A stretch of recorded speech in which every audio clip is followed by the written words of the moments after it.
নমস্কার বন্ধুরা, আপনাদের সকলকে এই চ্যানেলে স্বাগত জানাই।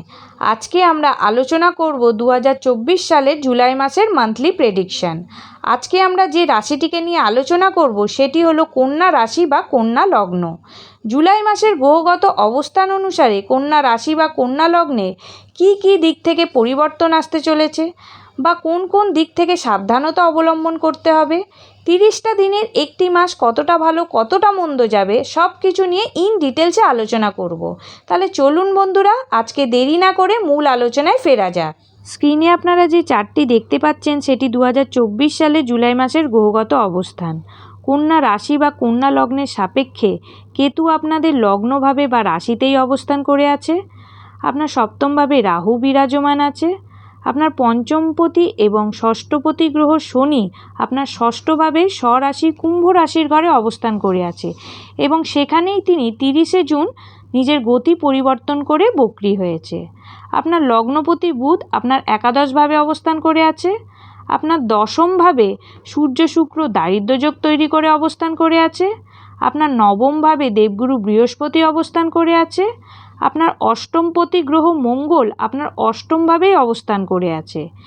এই ছিল সারা মাসের গ্রহগত অবস্থান। তাছাড়া মাসের প্রথম দিকে 7ই জুলাই শুক্র রাশি পরিবর্তন করে কর্কট রাশিতে প্রবেশ করবে এবং 12ই জুলাই মঙ্গল রাশি পরিবর্তন করে বৃষ রাশিতে প্রবেশ করবে। 16ই জুলাই সূর্য রাশি পরিবর্তন করে কর্কট রাশিতে প্রবেশ করবে এবং 19শে জুলাই বুধ রাশি পরিবর্তন করে সিংহ রাশিতে প্রবেশ করবে। এই মাসে এই গ্রহগুলি রাশি পরিবর্তন করছে। সর্বপ্রথমে রাশিফলটি শুরু করার আগে আপনারা যারা লগ্ন জানেন তারা লগ্নকেই প্রাধান্য দিয়ে রাশিফলটিকে দেখবেন, আর যারা লগ্ন জানেন না তারা রাশি হিসাবেও সেটিকে দেখতে পারেন। স্ক্রিনে আপনারা যে হরোস্কোপটি দেখতে পাচ্ছেন, আপনাদের ষষ্ঠভাবে শনির অবস্থান, যেটা কন্যা রাশি বা কন্যা লগ্নের জাতক জাতিকাদের খুব একটা সুখকর পরিস্থিতি তৈরি করতে পারছিল না।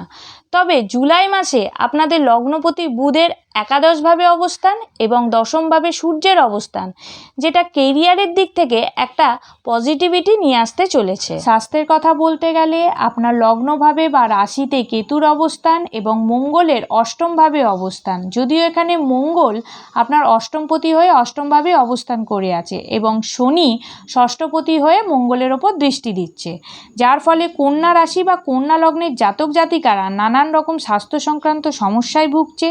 স্বাস্থ্য নিয়ে নানান জটিলতা বাড়ছে। আজ এই সমস্যা কাল ওই সমস্যা, সেটা চলতেই থাকছে। তবে এ মাসে লগ্নপতি বুধ আপনার একাদশভাবে অবস্থান করছে এবং দেবগুরু বৃহস্পতির দৃষ্টি আপনার লগ্নভাবে থাকছে, আর একাদশ ভাব হচ্ছে লাভ ভাব। তাই এই সময় স্বাস্থ্য উন্নতির যোগ আছে এবং স্বাস্থ্য সমস্যা কমতে দেখা যাচ্ছে। তবে 19শে জুলাইয়ের পর বুধ রাশি পরিবর্তন করে আপনার দ্বাদশভাবে প্রবেশ করবে। 19শে জুলাইয়ের পর থেকে স্বাস্থ্য সংক্রান্ত কিছুটা সমস্যা বাড়বে এবং আপনার মেডিকেল এক্সপেন্সেস বৃদ্ধি হতে পারে। তাই মোটামুটিভাবে মাসের প্রথম থেকে 19শে জুলাই পর্যন্ত স্বাস্থ্য ভালো যাবে। 19শে জুলাইয়ের পর থেকে মাসের শেষ ভাগ পর্যন্ত স্বাস্থ্য সংক্রান্ত বিষয়ে কিছুটা উদ্বেগ থাকবে, তাই সে বিষয়ে একটু সাবধানতা অবলম্বন করে চলতে হবে। তবে মানসিক স্বাস্থ্যের কথা বলতে গেলে আপনার রাশি অর্থাৎ চন্দ্রের ওপর ছায়াগ্রহ কেতুর মতো গ্রহের অবস্থান, যেটি আপনাদের মেন্টাল হেলথ অবশ্যই বিঘ্নিত করছে। আপনাদের মেন্টাল হ্যাপিনেস কোথায় যেন হারিয়ে গিয়েছে। তবে দেবগুরু বৃহস্পতির অমৃত দৃষ্টি আপনার রাশিতে থাকার কারণে আপনাদের মেন্টাল হেলথ কিছুটা হলেও ইমপ্রুভ হবে। তবে পুরোপুরি নয়, কিছুটা সমস্যা থাকবে, তবে কিছুটা চাপ কমতে দেখা যাবে। দেখুন, আপনাদের কর্মের কথা বলতে গেলে আপনার কর্মপতি বুধ আপনার লাভভাবে অবস্থান করে আছে এবং দশমভাবে সূর্যের অবস্থান। কর্মের দিক থেকে অত্যন্ত ভালো সময়। যারা গভর্নমেন্ট চাকরি বা গভর্নমেন্ট ওয়ার্কার্স বা গভর্নমেন্ট রিলেটেড কোনো কাজের সাথে যারা যুক্ত আছেন তাদের জন্য অত্যন্ত অনুকূল থাকবে।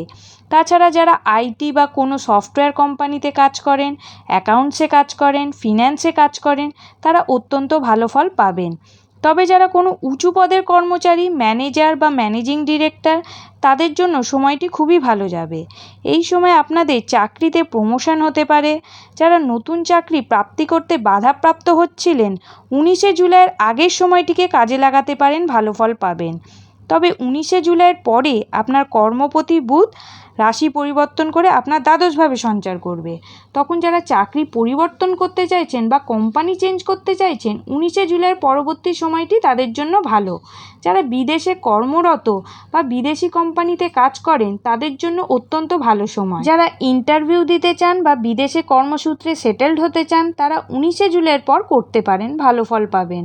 তবে আপনাদের লগ্নভাবে কেতুর অবস্থান কোথাও না কোথাও কর্মের জায়গা গুপ্ত শত্রু হতে পারে। তবে দেবগুরু বৃহস্পতির পঞ্চম দৃষ্টি লগ্নে থাকার জন্য আপনাদের গুপ্ত শত্রু থাকলেও আপনাদের কোনো রকম ক্ষতি করতে পারবে না। আপনাদের ব্যবসার কথা বলতে গেলে আপনার ব্যবসার অধিপতি দেবগুরু বৃহস্পতি আপনার নবমভাবে অবস্থান করে আছে এবং সপ্তমভাবে রাহুর অবস্থান ব্যবসার দিক থেকে একটা মোটামুটি ফল প্রদান করবে। যারা বিদেশে নিজের ব্যবসাকে এক্সপ্যান্ড করতে চান তাদের জন্য সময়টি যথেষ্ট ভালো যাবে। যাদের রেস্টুরেন্ট আছে, হোটেল আছে, যাদের খাদ্যদ্রব্যের ব্যবসা আছে, ফাস্টফুডের দোকান আছে, কাপড়ের ব্যবসা আছে, যারা হকারি করছেন তাদের যথেষ্ট উন্নতির যোগ আছে। যারা সেলফ প্রফেশন করেন যেমন অধ্যাপক, বিচারক, কোনো স্কুলের টিচার, হোম টিউশন করান, কলেজের প্রফেসর তাদের জন্য সময় অনুকূল থাকবে।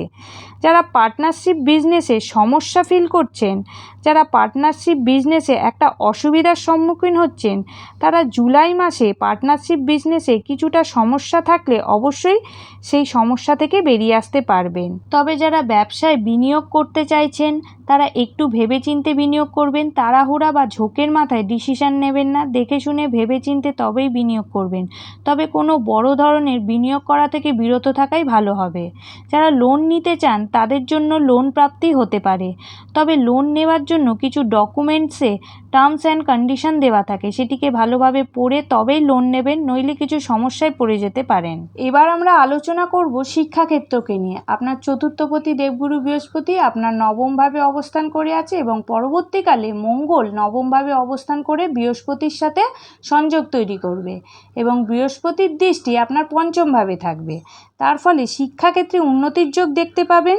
যারা পড়াশোনায় মন দিতে পারছিলেন না তাদের পড়াশোনায় মনোসংযোগ বৃদ্ধি পাবে।